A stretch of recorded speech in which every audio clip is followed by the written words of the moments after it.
नमस्कार बच्चों। तो हमारे अपने YouTube चैनल पे आप सबका स्वागत है।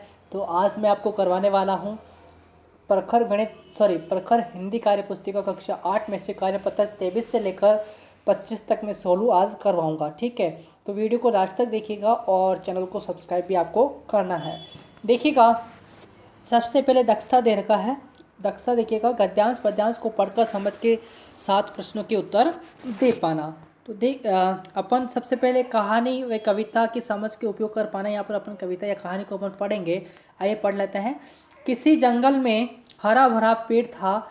उस पेड़ पर बहुत से पक्षी अपना घोंसला बनाकर रहते थे।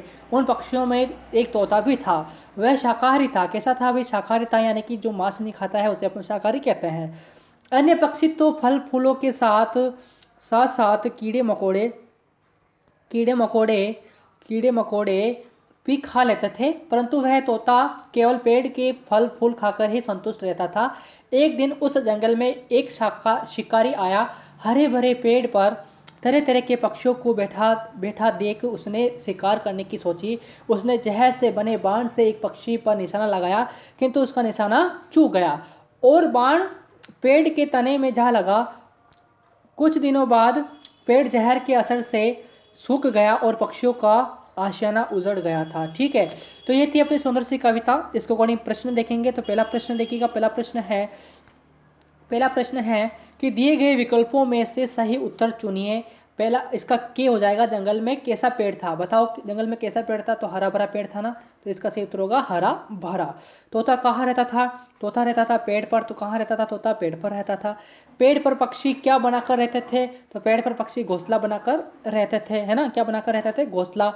तोता शाकाहारी था। शाकाहारी का अर्थ क्या होता है? बताओ। शाकाहारी का अर्थ होता है मांस का सेवन नहीं करने वाला। ये रहा, मांस का सेवन नहीं करने वालों को अपन क्या कहते हैं? शाकाहारी कहते हैं।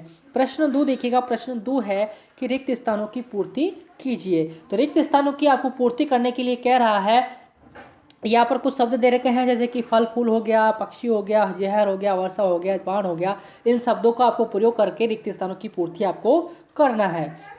तो इसमें देखिएगा, पहला के है कि हरा भरा पेड़ बाण के असर से सूख गया। तो यहाँ पर क्या आएगा? बाण आएगा।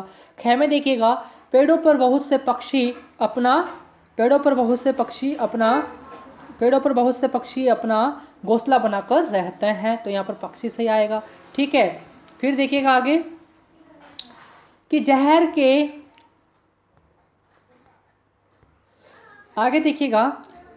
जहर से पेड़ सूख गया। यहाँ पर जहर नहीं आएगा, यहाँ पर आएगा बाण। क्या आएगा? बाण के जहर से। तो यहाँ पर आप बाण लिख लीजिएगा कि बाण के जहर से पेड़ सूख गया। क्या लिखोगे आप? बाण लिखोगे। क्या लिखोगे भाई? बाण आप लिखोगे। क्या लिखोगे? बाण आपको लिखना है। ठीक है, तो बाण के जहर से पेड़ सूख गया। आगे देखिएगा, घ देखिएगा कि शाकाहारी पक्षी फल फूल खाकर ही अपनी भूख मिटाते थे। प्रश्न 3 देखिएगा। प्रश्न तीन है अशुद्ध शब्दों को शुद्ध करके लिखिए। प्रश्न 3 क्या कह रहा है कि अशुद्ध शब्दों को आपको शुद्ध करके लिखना है। तो घोंसला को आप शुद्ध कैसे लिखेंगे? इस प्रकार लिखेंगे। महात्मा को इस प्रकार लिखा जाएगा। प्रख्यात को इस प्रकार लिखा जाएगा। धार्मिक को इस प्रकार लिखा जाएगा।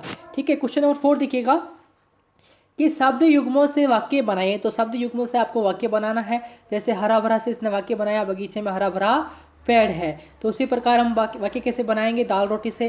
तो दाल रोटी से आपको वाक्य बनाना है, मुझे दाल रोटी खाना अच्छा लगता है। तो खाना पीना से कैसे बनाएंगे? खाना पीना भूल गए। ठीक है, कचौरी पकौड़ी से कैसे बनाएंगे? मुझे कचौरी पकौड़ी अच्छी लगती है। ठीक है, आगे देखिएगा।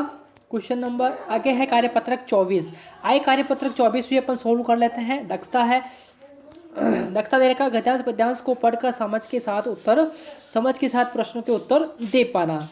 सबसे पहले अपन कविता पढ़ लेंगे। दी गई कहानी को पढ़कर प्रश्नों के उत्तर दीजिए। तो अपन क्या करेंगे? सबसे पहले कहानी को पढ़ेंगे, फिर इसका अकॉर्डिंग अपन प्रश्नों के उत्तर देंगे। तो कविता है, एक नदी के किनारे ताड़ का भारी पेड़ था। वह बहुत मोटा और मजबूत था। उसके निकट ही सरकंडे के पौधे उगे हुए थे, जिनके तने नर्म और लचीले थे। एक दिन जोर से आंधी आ गई। ताड़ का पेड़ खूब मजबूत होते हुए भी टूट गया। तो सरकंडों के पौधों के बीच जा गिरा, परंतु सरकंडों के पौधों को किसी प्रकार की कोई हानि नहीं हुई। यह देखकर वह हैरान हुआ और वह उनसे पूछने लगा, क्या कारण है कि नर्म और कमज़ोर होने पर भी आंधी तुम्हारा कुछ नहीं बिगाड़ सकी, जबकि मजबूत होते हुए भी मैं टूट गया हूँ, मजबूत होते हुए भी मैं टूट गया हूँ। ताड़ भाई, आप अपनी शक्ति की अकड़ झुके नहीं और टूट गए, परंतु हमने नरम होने के कारण झुककर आंधी की प्रभुता स्वीकार की और सुरक्षित रहे। आए प्रश्न देखेंगे, प्रश्न देखिएगा। प्रश्न है कि पहला प्रश्न है कि नदी के किनारे किसका पेड़ था, बताओ नदी के किनारे किसका पेड़ था, तो ताड़ का पेड़ यहाँ पर आ जाएगा। ओके, क्वेश्चन नंबर 2 है ताड़ के निकट कौन से पौधे उगे हुए थे, तो ताड़ के नीचे सरकंडे के पौधे उगे हुए थे। ताड़ के पेड़ की विशेषता क्या है, तो वे नर्म थे। कैसे थे, वे नर्म थे। क्वेश्चन नंबर 4 देखिएगा, नर्म और कमजोर होने पर भी आंधी सरकंडों का कुछ नहीं बिगाड़ पाई, क्यों नहीं बिगाड़ पाई, तो उत्तर होगा सरकंडों के पेड़ों को इसलिए हानि नहीं हुई क्योंकि वह नरम होते हुए भी झुककर आंधी की प्रभुता स्वीकार कर रहे थे और वह सुरक्षित हो गए। ठीक है, तो ये उत्तर हो गया चौथे का। अगला तो क्वेश्चन देखिएगा, अगला क्वेश्चन है 5वां कि आंधी ने ताड़ के पेड़ को क्या नुकसान पहुंचाया। ठीक है, आंधी ने ताड़ के पेड़ को क्या नुकसान पहुंचाया। ठीक है, तो उसका उत्तर होगा कि आंधी ने ताड़ का पेड़ मजबूत होते हुए भी बीच में से टूट गया तथा सरकंडों के पौधों के बीच जा गिरा। तो ये नुकसान पहुंचाया ना, भी ताड़ का जो पौधा था वो टूट गया था बस।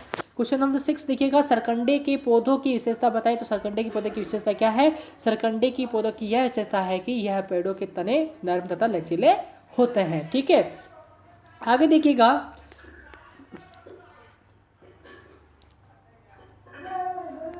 ये मैंने आपको करवा दिया है ऊपर।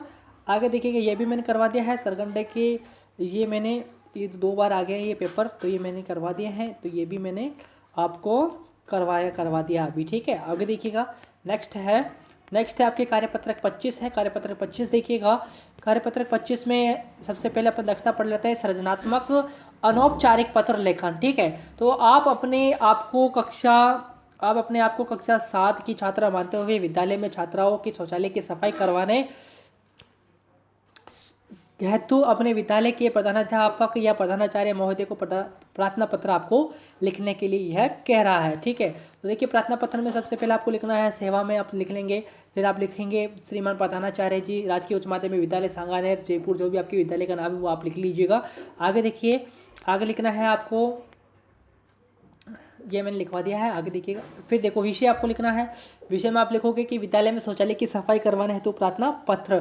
फिर आप यहाँ लिखोगे महोदय, फिर क्या लिखोगे भाई कि नर्म निवेदन है कि हमारे विद्यालय में काफ़ी समय से शौचालयों की साफ सफाई नहीं हो रही है, इसलिए आपसे हमारा आग्रह है कि जल्द से जल्द हमारे विद्यालय में जितने भी शौचालय बने हुए हैं उनकी जल्द से जल्द साफ सफाई करवाने की कृपा करें। आगे देखिएगा, नीचे बाद में आपको लिखना है, यहाँ पर दिनांक लिखेंगे, जो भी दिनांक आप लिखना चाहें, फिर आप लिखिएगा आपका आज्ञाकारी शिष्य, जो भी आपका नाम है वो आप लिख लीजिएगा। ठीक है, तो ये थे अपने कार्यपत्रक 23 से लेकर 25 तक, जिसका संपूर्ण सोल्व मैंने आज आपको करवाया है।